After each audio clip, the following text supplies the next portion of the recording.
इस समय England Birmingham Commonwealth game. Nikhat Zareen Bharat की एक बहुत बड़ी उम्मीद है।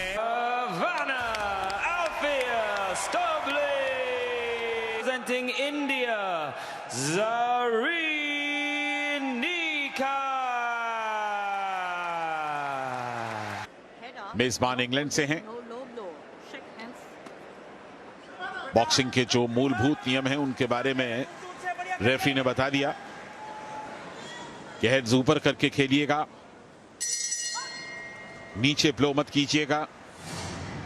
मुकाबले की शुरुआत वर्तमान और इस समय लेफ्ट और राइट यानी कि बेहतरीन तरीके से हुक्स का इस्तेमाल किया। थोड़ा सा आक्रामक लग रही है निखत शुरुआती मोमेंट में, और ऐसा लग रहा है कि लगातार स्टबली आ रही हैं और यहां पर क्लिंच की पोजीशन से छूटते छूटते निखत का एक राइट हुक सीधे जाकर के लगा उन्हें, और इस समय प्रहारों का सिलसिला शुरू कर दिया है। इस कोशिश में कम से कम 2 हुक बिल्कुल ठीक जाकर के लगे हैं। यहाँ लेफ्ट से मारा और राइट से हल्के से नॉकिंग की, क्लिंच की पोजीशन आ गई, होल्ड की पोजीशन आ गई, अपने आप अलग हो गई। रेफरी को इंटरफेयर नहीं करना पड़ा। स्टबले और निखत के बीच ये पहला राउंड चलता हुआ अटैकिंग दिखाई दे रही है निखत जरीन, ये अच्छी बात है। हालांकि इस अटैक के साथ साथ उन्हें अपने डिफेंस को भी बनाना होगा। एक बार फिर हो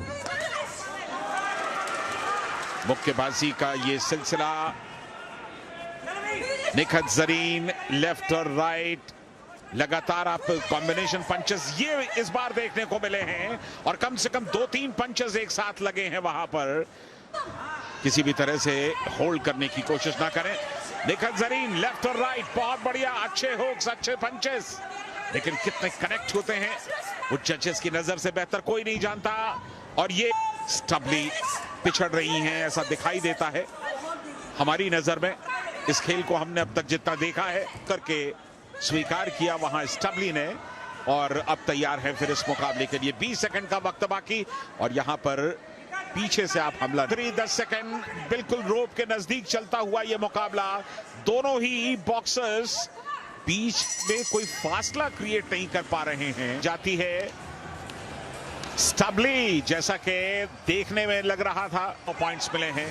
हालांकि अगर 9 पॉइंट्स सबने दिए तो इसका मतलब ये मुकाबला एक तरफा कतई नहीं है।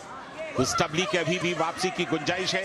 निखत को इस बात का ख्याल रखना होगा, और अब निखत कहीं ज्यादा अग्रेसिव दिखाई दे रही हैं। ये सिचुएशन थोड़ी सी परेशान करने वाली, और मुझे लगता है कि ये जो मुक्केबाजी चल रही है इस समय, थोड़ा सा रणनीति को और बेहतर करने की जरूरत है। ये कॉम्बिनेशन ऑफ पंचेस लगाए हैं, बेहतरीन तरीके से लेफ्ट और राइट का इस्तेमाल किया है, लेकिन एक बार फिर और ये 2 पंचेस एक साथ जाकर के चिपके हैं सही जगह पर। तो निखत जरीन दूसरे राउंड में भी अब तक डोमिनेट कर रही हैं। ये राइट हुक काफी दूर से आया था उनका हाथ, और एक बार फिर के स्वभाव में परिलक्षित होनी चाहिए, दिखाई देनी चाहिए, और वो आमतौर पर जजेस को प्रभावित करती है। लेकिन